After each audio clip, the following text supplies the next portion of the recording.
Hashtag দিব, আশা করি চম্পা ম্যাডামের কাছে যাবে, ববিতা ম্যাডামের কাছে যাবে, শাবানা ম্যাডামের কাছে যেতে পারে, রাজ্জাক, যারা নাই তারা তো আর পাবেন না তাদের।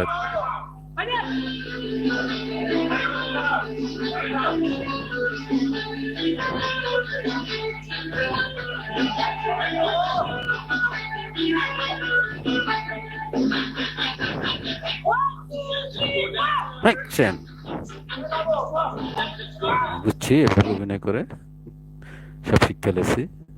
প্রথম দিনের শুটিং এ এটা আমি হলো একটু ঘাবড়ে সোনিয়া, গেছিলাম। ও বেশ এত ভালো বড় করছিল। আর্টিস্ট মাঝখানে আমি একটা নতুন আর্টিস্ট, রীতিমতো মানে ডায়লগ উল্টাপাল্টা হয়ে যাচ্ছিল। তারপরে আস্তে আস্তে অনেকক্ষণ পরে আর কি ঠিক হয়, তারপরে এটা শর্টটা নেওয়া হয়।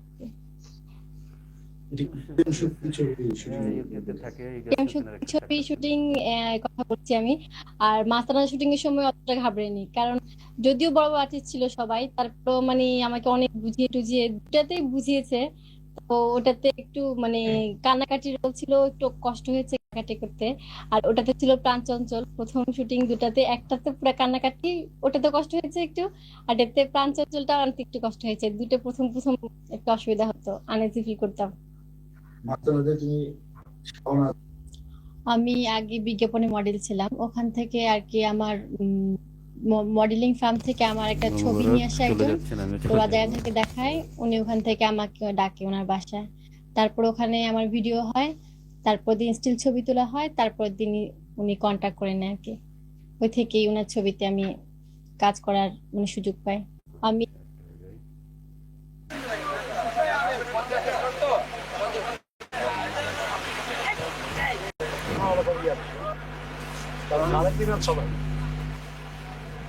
আর সে বয়সে যদি দুর্ঘটনা ঘটে সেটা আলাদা ব্যাপার। করতে পারে, সবার জন্য জীবনই করতে পারে।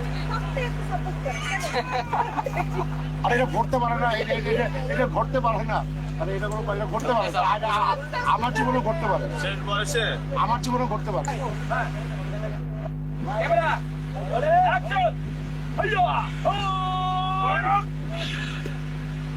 ওকে স্যার, বল করতে এরকম আউটডোর হয় না। বাকি রান্না রোজার দিনে দুই বাদে আমরা সব দুইবার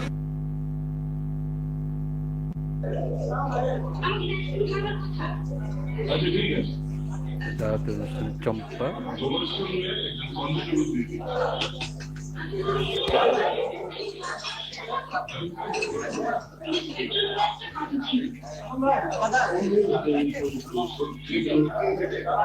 চিনতে পারছেন? রাজীব, ওয়াসুল বাড়ি রাজীব, যিনি অনেক আগে করতেছেন, বিএনপির খুব দারুণ একজন সাংস্কৃতিক কি সুব্রত আছেন, চিনে দিব যে একজনকে।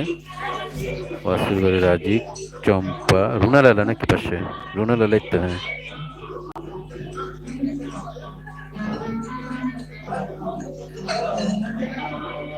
চম্পা, রুনা লালা, কিশোর দা কন্ট্রোল কাছে।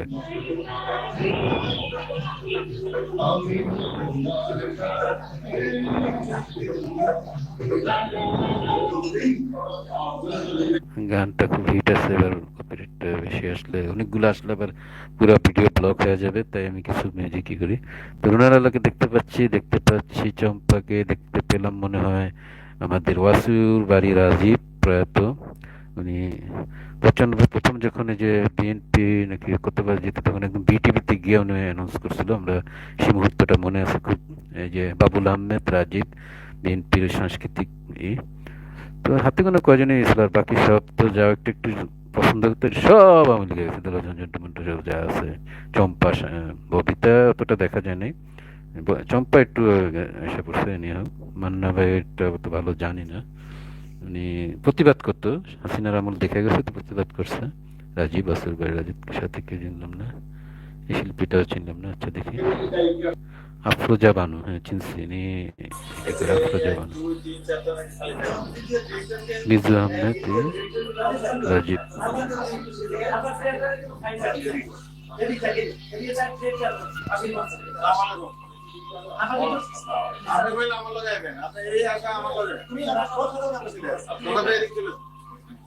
রাজীব সাহেব শেষে মেডিকেলে খুব কষ্ট নেন। সংকেত দা নাকি? না, সংকেত দা না। আচ্ছা দেখিনি, মিউজিকের কারণে আবার তো কথাগুলো পরে বাদ যাবে বিশেষ কারণে। মিজু আহমেদ ভিলেনের এইতে, রাজীব মিজু আহমেদ ভালো একটা মানে দোস্তি ছিল।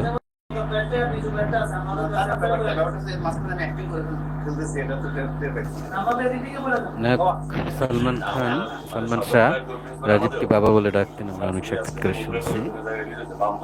মিজু আহমেদ এখনো আছে মনে হয়। আশা করি সবাই এনজয় করতেছেন। দুষ্প্রাপ্য একটাই নামাজি রক্ত তো অনেকে, আমার কিন্তু অনেক ইয়াংরা দেখে এবং মিউট টাইপের অনেকেও দেখে, বোঝা যায়। যার জন্য আমি দেখি নামাজি রক্ত না, লোক পাওয়া যায়। যাক, ভালো ভাই, দেখেন দেখেন। এরা চিনলাম না, মাসুম বাবু রাজীব।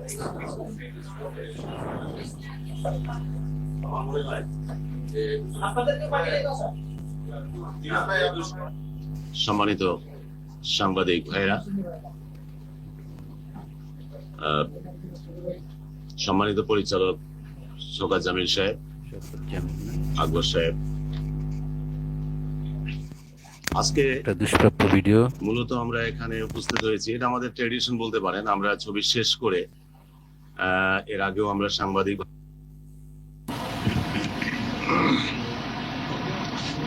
রাজীব ভাইকে ধন্যবাদ। আমি এই ব্যানার থেকে ছবি করতে গিয়ে দেখে নিন পরে। অমিত হাসান এরকম টাঙ্গাইলের, দেখা যায় না, একটু বিএনপি সাথে ছিল বলতে পারছিস।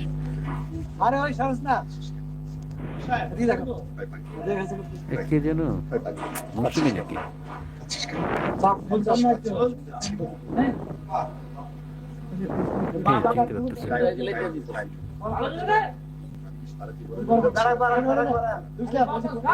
চিনলাম না এর আমি। মৌসুমি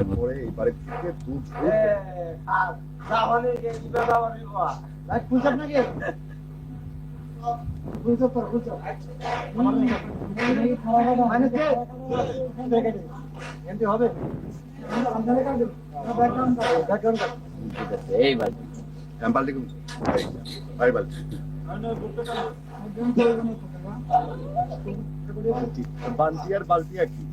বান্টি আর বাল্টি, বান্টি আর বাল্টি, টাঙ্গাইলের ছেলে। আচ্ছা যাই হোক, আগে হুমায়ুন আহমেদ স্যারের একটা দুষ্প্রাপ্য দেখেন।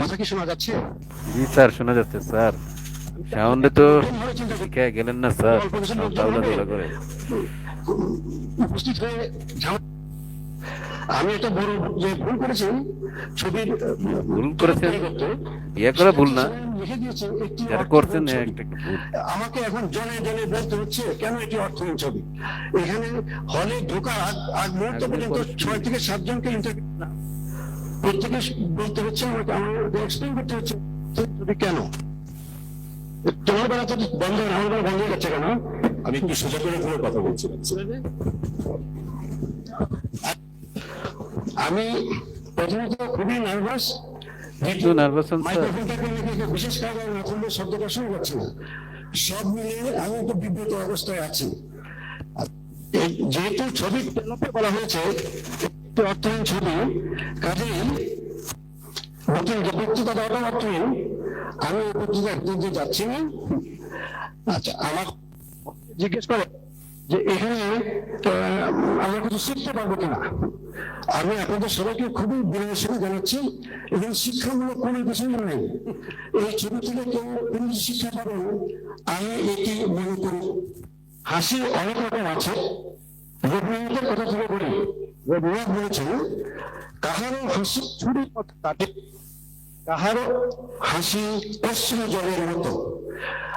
যেমন ধরেন গোল গাছের যে হাসি, ওই হাসির পেছনে থাকে অশ্রু ধারা। আমি যে ছবিটি বানিয়েছি এখানে আসলে কোন ফলব ধরার মতো অশ্রু স্রোত বয়ে যাবে এটা আমি মনে করিনি। মানে রিল টানতেছে, শেষ করে দিব। কত ই না